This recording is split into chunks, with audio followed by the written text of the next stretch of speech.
हर चौराहे आपके साथ होती है हमारी ऐसी ही बात। UP 100 news team.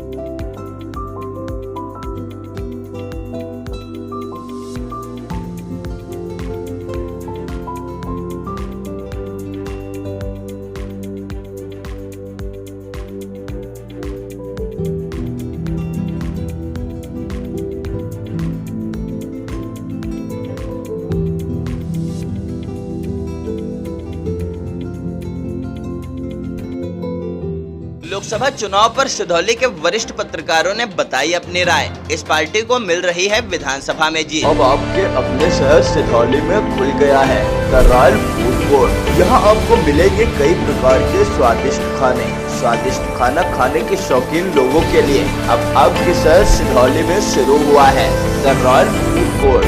The royal food court में फैमिली रेस्टोरेंट के साथ साथ बैंक्वेट और गेस्ट हाउस की भी सुविधा उपलब्ध है।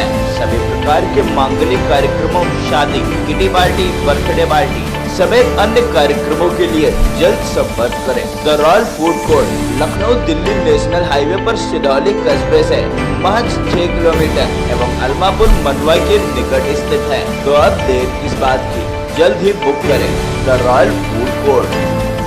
लोकसभा चुनाव के 4 चरण संपन्न हो चुके हैं। 5वें चरण का मतदान आगामी 20 मई को है। ऐसे में सियासी गलियारों में अब पार्टियों की चर्चाएं होने लगी हैं। काफी समय से मतदाता काफी शांत था, लेकिन 13 मई को हुए चौथे चरण के मतदान के बाद अब मतदाताओं में सुगबुगाहट सुनाई देने लगी है। लोकसभा चुनाव में जीत दर्ज करने के बाद भी कुछ विधानसभाएं जीतना सत्ताधारी पार्टी भाजपा के लिए मील का पत्थर साबित हुई है। ऐसे ही एक विधानसभा है सिधौली। बताते चलें कि मोहनलालगंज लोकसभा की सुरक्षित सीट पर वर्ष 2014 से भाजपा का कब्जा रहा है। एक समय था जब मोहनलालगंज लोकसभा सीट पर सपा व अन्य पार्टियों के प्रत्याशियों को जीत का ताज मिलता था, लेकिन 2014 के लोकसभा चुनाव में मोदी लहर के चलते भाजपा प्रत्याशी कौशल किशोर को जीत मिली थी। उसके बाद 2019 के लोकसभा चुनाव में फिर से भाजपा से ही प्रत्याशी बने कौशल किशोर को दोबारा मतदाताओं ने जीत का ताज पहनाकर दिल्ली भेजा, लेकिन दोनों बार भारी मोदी लहर के बावजूद मोहनलालगंज लोकसभा की सुरक्षित सीट से जीत दर्ज करने वाले कौशल किशोर के लिए सिधौली विधानसभा जीतना मील का पत्थर साबित हुआ।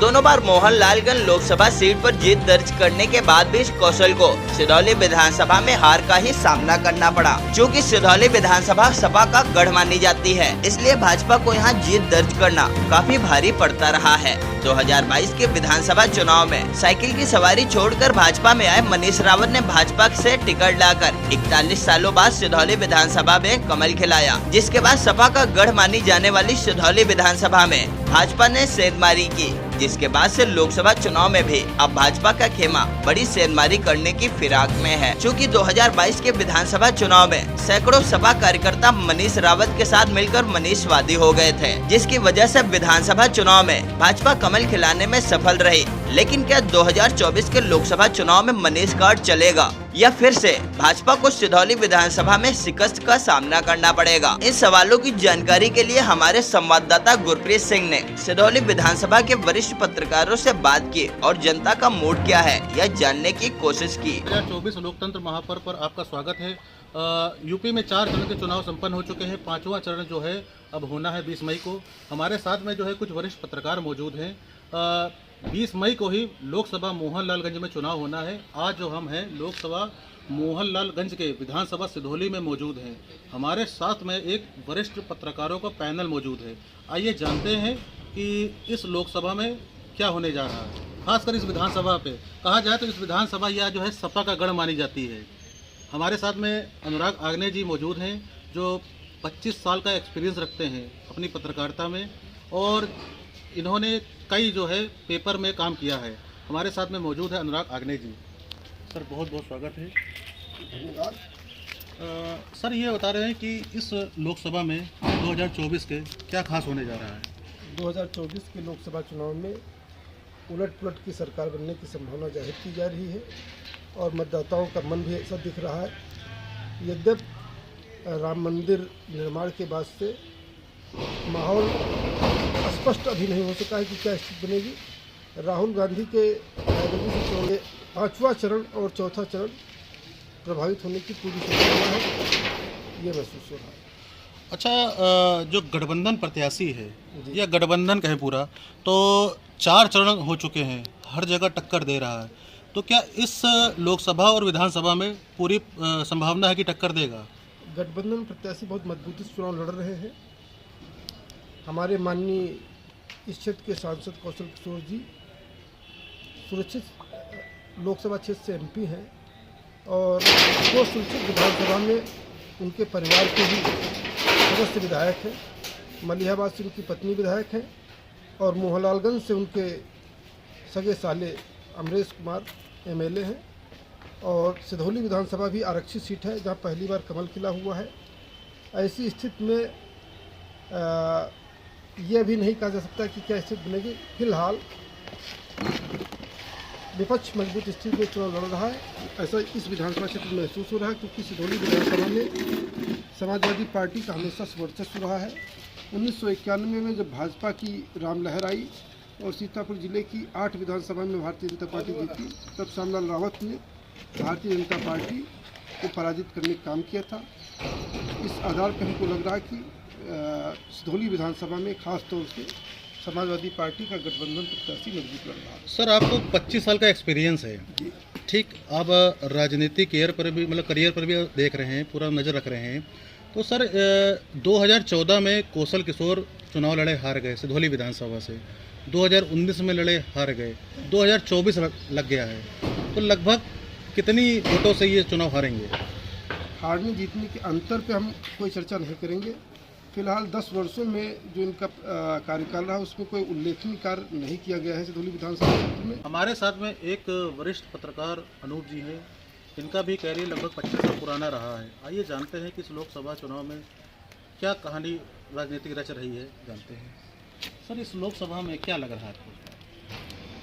देखिए, लोकसभा की जहाँ तक बात है, सिधौली और मोहनलालगंज और इन जो संसदीय क्षेत्र है उसमें ज़्यादातर सीटें शहरी इलाकों की।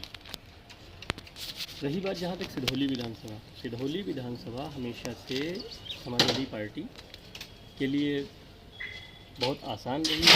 ये यहाँ की जातीय जो बनावट है उसके वजह से, और उसके अतिरिक्त कुछ ऐसे कारण रहे कि यहाँ पर समाजवादी पार्टी की अगर कोई पार्टी टक्कर देती रही है तो वो बहुजन समाज पार्टी है। लेकिन बहुजन समाज पार्टी इस बार काफ़ी कमज़ोर दिख रही है। लेकिन इसका ये भी मतलब नहीं कहा जा सकता है कि उनका जो कोर वोटर है वो कहीं गायब हो गया है। कोर वोटर अभी भी उनके साथ में है, लेकिन जब वो सत्ता में आते थे तो उनके साथ में जो दूसरी जातियों का एक जो कॉम्बिनेशन वो बना के चलते थे वो शायद नहीं है। इसी के वजह से वो कमज़ोर दिखाई दे रहा है। अब सिधौली विधानसभा क्षेत्र तो मान लीजिए आपकी जब 2014 का इलेक्शन हुआ था और उसके बाद जब विधानसभा का इलेक्शन हुआ था 14 के बाद 2017 में हुआ विधानसभा 2017 में हुआ, तो उस टाइम भी सिधौली विधानसभा जो थी वो हार गई थी और बसपा ने जीता। ठीक, बसपा ने वो इलेक्शन जीता। तो इसलिए ये तो नहीं कहा जा सकता है कि यहाँ पे जो भाजपा है वो जीत जाएगी। अब ये डिसीजन जब वोटिंग हो जाएगी उसके बाद ही पता लगेगा, जब वोट काउंट हो जाएंगे कि कितना वो बढ़े हैं कितना घटे हैं। लेकिन ये तो मोटे तौर पे आप मानेंगे कि ये विधानसभा उनके लिए जीतना लगभग असंभव जैसी स्थिति में है। पिछला विधानसभा चुनाव जो है वो एक विशेष सर्कमस्टांसेस में जीते थे, उसको जीत नहीं कहा जा सकता। वो एक गलत निर्णय के वजह से, मुझे लगता है कि वो समाजवादी पार्टी के गलत निर्णय की वजह से वो सीट भाजपा के। भैया, आप फील्ड पर रहते हैं, लोगों के बीच भी रहते हैं, लोगों में क्या लग रहा है इस बार? आप मान लीजिए कि 10 साल से लगातार जो व्यक्ति सत्ता में है या इलेक्शन जीत रहा है उसके खिलाफ विरोध तो होना स्वाभाविक है। और विरोध किसके पक्ष में जाएगा? ये भी जब 2 पर 2 इलेक्शन हो रहा है, केवल आपको सामने 2 कैंडिडेट दिखाई दे रहे हैं, तो ऐसी स्थिति में भाजपा के लिए राह आसान तो नहीं। भाजपा की राह आसान नहीं है। बिल्कुल नहीं, क्योंकि अगर यही त्रिकोणीय संघर्ष होता या चतुष्कोणीय संघर्ष होता तो हो सकता था, मगर अब इस बार तो जो जैसी स्थिति लग रही है तो वो आमने सामने की टक्कर है, और ऐसी स्थिति में भारी मत प्रतिशत ही इस बात की गारंटी हो सकता है कि सीट निकाली जा सकती है। अच्छा, बेरोजगारी, महंगाई, ये मुख्य मुद्दे रहे हैं जनता में, तो जनता में बीच में आप गए हैं, तो क्या लग रहा है आपको कि भाजपा जो है इस बार विधानसभा फिर हारेगी? ये विधानसभा हारेगी तो विधानसभा का तो अभी कोई सवाल नहीं है, विधानसभा का चुनाव भी बहुत दूर है, ठीक है, लेकिन लोकसभा की विधानसभा, हाँ, लोकसभा की जहाँ तक बात है, देखिए ये मुद्दे हर इलेक्शन में होते हैं, और जो भी सरकार सत्ता में होती है उसके विरुद्ध एक लहर होती है, उसमें बेरोजगारी भी मुद्दा होता है, महंगाई भी मुद्दा होता है। देखा जाए ये जो मतलब विधानसभा सपा का गढ़ मानी जाती है, लेकिन मनीष रावत ने 41 साल बाद कमल खिलाया है, तो क्या इसका इफेक्ट पड़ेगा इस लोकसभा पर? नहीं, एक बात तो ये आप मानेंगे कि मनीष रावत लंबे समय तक से समाजवादी पार्टी के साथ में थे, विधायक हुए, लगातार प्रचार कर रहे थे, उनको इस बात की संभावना थी कि उनको टिकट मिलेगा, लेकिन एकदम से इलेक्शन के ठीक पहले उनका टिकट काट दिया गया, तो जिसका गुस्सा कार्यकर्ताओं में भी था और उनका जो समर्थक वर्ग है उसके बीच में भी था, और वो उनके साथ में था। जबकि अगर उनको देखा जाए, भार्गव जी को देखा जाए जो उनके खिलाफ खड़े हुए थे, वो बसपा के कैंडिडेट थे, बसपा के विधायक रहे, लंबे समय से बसपा के साथ में थे, तो एकदम से समाजवादी पार्टी कार्यकर्ता उनको एक्सेप्ट नहीं कर पाए, और जिसका खामियाजा समाजवादी पार्टी को भुगतना पड़ा। तो इसका असर रहेगा, भाजपा को वोट मिलेगी इस बार मनीष पर? नहीं, मनीष फैक्टर को लेकर देखिए, अब मनीष फैक्टर उतना प्रभावी नहीं जी। अब जो व्यक्ति लंबे समय से समाजवादी पार्टी को वोट देता रहा है या समाजवादी पार्टी की विचारधारा से प्रभावित है, तो अब ये धूल मुझे लग रहा है कि थोड़ी बैठ चुकी है। जब 10 सालों का कार्यकाल देखा जाए सांसद जी ने, तो जनता कह रही थी कि 10 सालों में मंत्री जी ने कुछ फिलहाल नहीं बनाया है, क्या बात सही है? कोई कार्य नहीं किया है? नहीं, देखिए, ये हर व्यक्ति का अपना अलग अलग आकलन है। अभी अगर आप उनके समर्थक वर्ग से पूछेंगे तो 20 आपको तमाम सारे काम गिना देंगे, विपक्षियों से पूछेंगे तो वो मना करेंगे, और यही स्थिति लगभग अगर आप जिन क्षेत्रों में कांग्रेस या समाजवादी पार्टी के कैंडिडेट जीते हों वहाँ पे जाके आप पूछें तो वहाँ पे भी उनका विपक्षी जो है वो यही बातें करता मिलेगा। तो ये तो सारे जितने भी इलेक्शन आज तक हुए उनमें सब में ये मुद्दे समान तौर पे उठते हैं। तो जब कांग्रेस सरकार में थी तो कांग्रेस के खिलाफ उठा, भाजपा है भाजपा के खिलाफ। आपको उस इलेक्शन में क्या लग रहा है? छोटी सी बात, भाजपा के लिए राह इतनी आसान नहीं, कठिन। हमारे साथ एक वरिष्ठ पत्रकार और हैं सिधौली के। भैया, देखा जाए तो बसपा ने अपना एक प्रत्याशी उतारा है लोकसभा में, और क्या बसपा का प्रत्याशी उतरने से दलित वोट जो है वो गठबंधन को जाएगी? देखिए, ये अभी नहीं ये कहना अभी संभव नहीं है कि मतलब जाएगी या नहीं जाएगी। देखिए, पार्टी प्रत्याशी जितने भी हैं, भाजपा प्रत्याशी है और सपा प्रत्याशी वो इंडिया गठबंधन है, और बसपा प्रत्याशी है। तो बसपा प्रत्याशी तो काफ़ी लेट में आया है, तो मेन टक्कर जहाँ तक हम लोगों में जाते हैं, बातें करते हैं, तो वहाँ से जानकारी के हिसाब से तो यही है कि लड़ाई मात्र 2 में है, और उसमें कौन फ़ायदा उठाए। अभी तक तो देखिए, हमने जहाँ हम गए, अभी तक वोटर दबे मुँह अब बात करने लगा है। अभी तक तो वो शांत ही रहा, अभी तक उसकी कोई मतलब मनोवृत्ति जो है सामने नहीं है खुल के कि वो किस पाले में जा रहा है। ये जो अभी 13 तारीख को इलेक्शन हुआ है, तो अपना सीतापुर ज़िले में ही हुआ है, मान लिया अपना एरिया छोड़ के बगल में हुआ है, तो इसके बाद से थोड़ी सुबुगाहट वोटरों के अंदर आई है। वो अपना मत जो है थोड़ा अब दिखाने लगे, थोड़ा मतलब अब जागरूक हुए हैं, या कह लीजिए कि अब उत्साह उनके अंदर आया है चुनाव को लेकर। तो उससे तो यही लग रहा है कि टक्कर दोनों की बराबर की है, और काफ़ी तबका समझ लीजिए ये कौशल किशोर जी से असंतुष्ट भी है। तो ये कह पाना तो खैर अभी मुश्किल है कि वोट किस करवट बैठेगा, लेकिन लड़ाई ये है कि मजबूत लड़ाई है। अच्छा, 4 चरणों का चुनाव हुआ है जी। इंडिया गठबंधन द्वारा सभी सीटों पे टक्कर मिली है, तो क्या इस लोकसभा में भी टक्कर इंडिया गठबंधन द्वारा दी जा रही है? हाँ, इंडिया गठबंधन टक्कर तो दे ही रहा है। और देखिए, एक सबसे बड़ी बात यह है कि इंडिया गठबंधन जो है, चूँकि कई पार्टियों को मिलके वो गठबंधन बनाया गया है, तो लोगों के अंदर एक थोड़ा, जहाँ तक हमें जानकारी है कि लोगों के अंदर एक थोड़ा डर बैठा हुआ है कि पता नहीं इंडिया गठबंधन सरकार आगे चला पावे न चला पावे, ये डर उसके अंदर कहीं ना कहीं बैठा हुआ है। अच्छा, आप जनता के बीच में जाते हैं तो उनकी मुख्य क्या क्या समस्याएं हैं? क्या सरकार के प्रति उनकी नाराजगी है कि? देखिए, जो गरीब तबका है उसको तो जैसे मान लिया अन्न मिल रहा है, उसको हर महीने जो है राशन दिया जा रहा है, और मजदूरी भी ठीक ठाक मिल रही है, तो उनको नहीं। लेकिन हाँ, ये जो मध्यम वर्ग है वो काफ़ी असंतुष्ट है सरकार से जी। तो क्या लग रहा है चुनाव को, क्या होने जा रहा है? चुनाव में अप्रत्याशित रिजल्ट आने की संभावना है। लहर चल रही, मोदी इफेक्ट चल रहा है कुछ? नहीं, मोदी इफेक्ट चल भी रहा है और नहीं भी चल रहा है, कहीं कहीं चल रहा है, कहीं कहीं नहीं चल रहा है। मतलब फाइट में मान रहे हैं आप? हाँ, फाइट में तो हैं, फाइट में है। राम मंदिर का मुद्दा हुआ, मतलब जैसे राम मंदिर उन्होंने बनवाया, तो इस चीज़ को लेके थोड़ा जो है पार्टी, मतलब उस पर लोगों का रुझान है। लेकिन जहाँ तक महंगाई, बेरोजगारी, अब देखिए इन लोगों ने जो है कभी लोग, सबसे बड़ी शिकायत लोगों को जो बेरोजगार घूम रहे हैं, हमारे पढ़े लिखे जो बच्चे हैं बेरोजगार घूम रहे हैं, उनको सबसे बड़ी दिक्कत यही है कि उनको रोजगार नहीं मिल रहा है। आए दिन जो है पेपर लीक हो रहे हैं, लोग इसको लेके बहुत परेशान हैं। ये सबसे बड़ी मुख्य समस्या है। साथ में एक और पत्रकार चंद्रशेखर प्रजापति है, इनको भी जो है क्षेत्र का जो है एक्सपीरियंस है।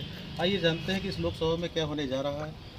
वही भाजपा कह रही है कि हम जो है राशन देते हैं, 5 किलो राशन दे रहे हैं, शौचालय दे रहे हैं, आवास दे रहे हैं। क्या लग रहा है इस बार आपको?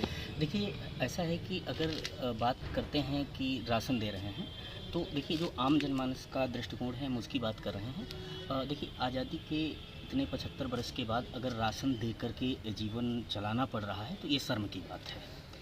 अभी जैसे आपको भूख लगे और आपको एक बार कोई खाना दे दे और आप खाना खा लें, तो दूसरी बार फिर आपकी इच्छा होगी हमें उन्हीं से जा कर के खाना लेना पड़ेगा। अगर आपको स्वयं सक्षम नहीं कर पा रहे हैं, आप स्वयं कमा करके खाएं वो बेहतर है, या राशन मतलब जो है परजीवी होना बेहतर है। तो कहीं ना कहीं जो राशन देने का मामला है, तो ये समझ लीजिए आम जनमानस को अकर्मण्य बनाने के जैसा है, और निश्चित तौर पर ये देश के साथ और देश की जनता के साथ सबसे बड़ा धोखा है। हमें लगता है कि उन लोगों को इस तरीके से सक्षम बनाया जाए कि वो अपना और अपने परिवार का भरण पोषण करने की क्षमता उनके अंदर हो। तो ये जो राशन के मामले में तो मैं इस बात से बिल्कुल सहमत नहीं हूँ कि इसको लेकर के उसको बहुत ज़्यादा फ़ायदा होगा, तो ऐसा नहीं है। और दूसरी बात यह है कि अगर हम लोकसभा क्षेत्र मोहनलालगंज देख लें, तो यहाँ जो आम जनमानस के बीच में बातचीत चल रही है, जो आम जनमानस का दृष्टिकोण है, तो उसमें जैसे यहाँ के जो माननीय सांसद जी हैं वो केंद्रीय राज्य मंत्री भी हैं, और उनके दो जनता का दृष्टिकोण मैं बता रहा हूँ क्योंकि क्षेत्र की बात मैं बता रहा हूँ। तो देखिए, उन्होंने विगत 10 वर्षों में सिधौली क्षेत्र के लिए एक भी उल्लेखनीय कार्य नहीं किया। एक जो पूरी शिद्दत से जिस काम को उन्होंने किया है वो नशा मुक्ति अभियान चलाया, और नशा मुक्ति अभियान चलाया और शराबबंदी को लेकर के पूरे मतलब जो है कार्यकाल में उन्होंने सिर्फ नशा मुक्ति नशा मुक्ति नशा मुक्ति, जगह जगह सम्मेलन, जगह जगह रैली, जगह जगह। उसका रिजल्ट भी आप देख लीजिए, 75 जनपदों में सीतापुर में शराब पीने वालों की संख्या 1 नंबर है। तो आप देख लीजिए जो काम किए उसका रिजल्ट भी आपके सामने है।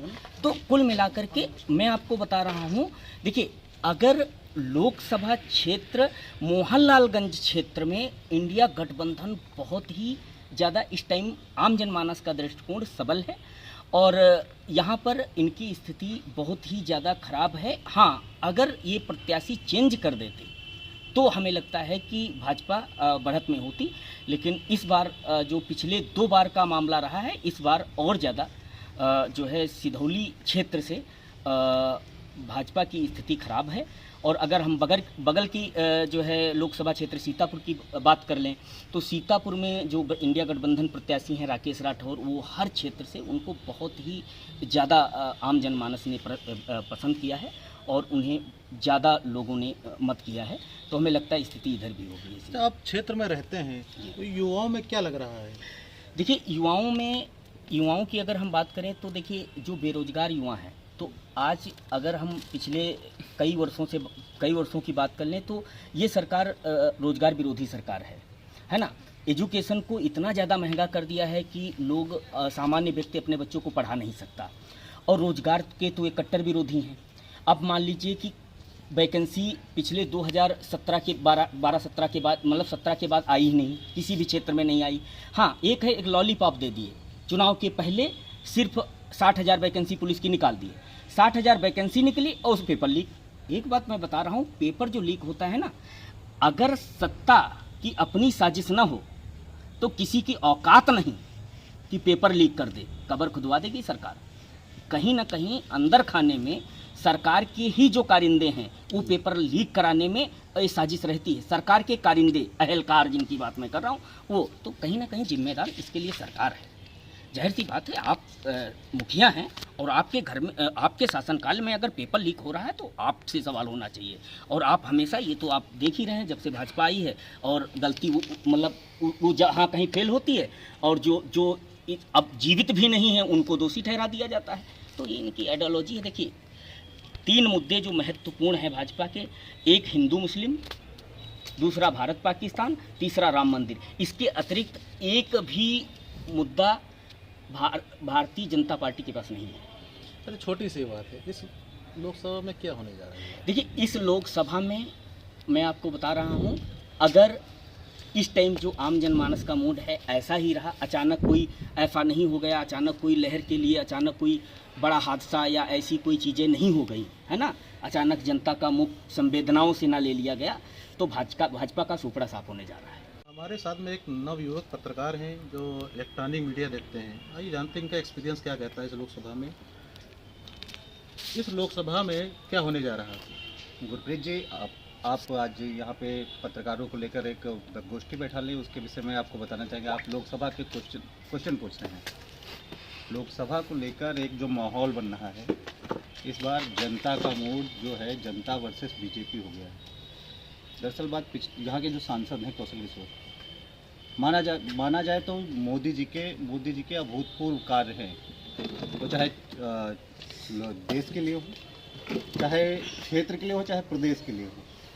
आप लेकिन हर बार वोट मोदी जी के नाम पे नहीं मांग सकते। मोदी जी काम कर रहे हैं, बेहतर कर रहे हैं, बहुत अच्छी बात है। देश में जो राष्ट्रवाद है बहुत अच्छा है। धारा 370 समाप्त हुई देश से, कश्मीर में धारा 370।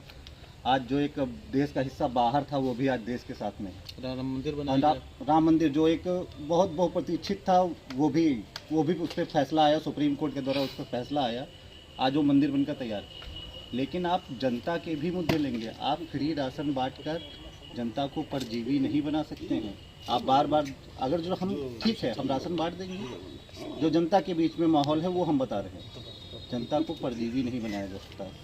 आज देश आज़ादी के 75 साल सेलिब्रेट कर रहा है, अमृत महोत्सव हम लोग मनाए। अमृत महोत्सव में अगर जो हम लोग फ्री का राशन बांट रहे हैं, हाँ मान के चलिए आप एक साल कोई उपलक्ष्य है, आज़ादी का अमृत महोत्सव चल रहा था, आपने 1 साल का राशन मुफ्त कर दिया। कोरोना आया उसमें राशन मुफ्त कर दिया, आजीविका नहीं थी लोगों की, हाँ ठीक है वो ठीक है।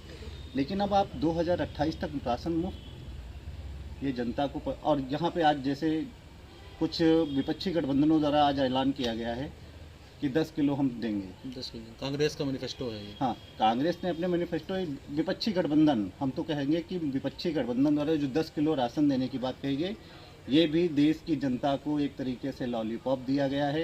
ये देश की जनता जो है इससे बिल्कुल ही नकारा हो जाएगी, उसका कोई भी वजूद नहीं रहेगा। वो केवल यही सोचेगी कोई सरकार बदले। अगर जो ये 10 किलो देंगे, अभी कोई और किसी में दल टूटेगा, आगे चल के बात नहीं बनेगी, वो कहेगी हम 15 किलो देंगे। तो क्या कहना चाह रहे हैं? आप राशन की राजनीति मत करिए, जनता को परजीवी मत बनाइए, जनता को सबल बनाइए, उसका हिम्मत बढ़ाइए कि हाँ आप कांग्रेस की सत्ता 2014 तक रही, हम कहते 2 रुपये में चावल आप बेच दीजिए ना। अगर जो देश के 85 करोड़ लोगों को आपने गरीब की श्रेणी में रखा है, अगर जो उनसे हाँ आप चावल फ्री मत दीजिए, 2 रुपये में दीजिए, अर्निंग होगी देश की 85 का दुगना कितना हो जाएगा, और लगभग 190 करोड़ 190 करोड़ रुपए तो सरकार के खाते में जमा होंगे ना। हाँ ये रहेगा कि हाँ सरकार द्वारा सस्ता दिया जा रहा है। और दूसरे मुद्दे जैसे बेरोजगारी, जब से क्या कहेंगे 2017 तक तो अखिलेश यादव उत्तर प्रदेश में शासन में रहे। हम लोग उत्तर प्रदेश से आते हैं। उत्तर प्रदेश में 2017 के बाद में मात्र 2 वैकेंसी है, वो भी पुलिस भर्ती और एक शिक्षक भर्ती। शिक्षक भर्ती जो कि अभी सुप्रीम कोर्ट में जांच के लिए है। पुलिस भर्ती, एक पुलिस भर्ती हुई अभी ताजी की पुलिस भर्ती, जो 60,000 पुलिस भर्ती आई, उसमें लगभग 50 लाख, गुरप्रीत जी मानेंगे 50 लाख युवाओं ने फॉर्म भरा, 400 रुपये पर एक बच्चे का। तो 5 का 4 गुना कर दीजिए कितना पैसा सरकार के खाते में गया। और बच्चा पेपर देकर वापस निकला, पता चला पेपर लीक हो गया। युवाओं में इसको लेके बहुत से, जैसे हमको केस देखने को मिलते, बहुत से लोग सुसाइड कर लेते हैं कि बताइए हमारा लास्ट अटेम्प्ट था। ऐसे बहुत सारे मुद्दे होते हैं। देखा जाए तो इस लोकसभा की विधानसभा जो सिधौली है, यहाँ पे विधायक मनीष रावत रहे हैं जो भाजपा से हैं। क्या इस लोकसभा में ये फैक्टर चलेगा?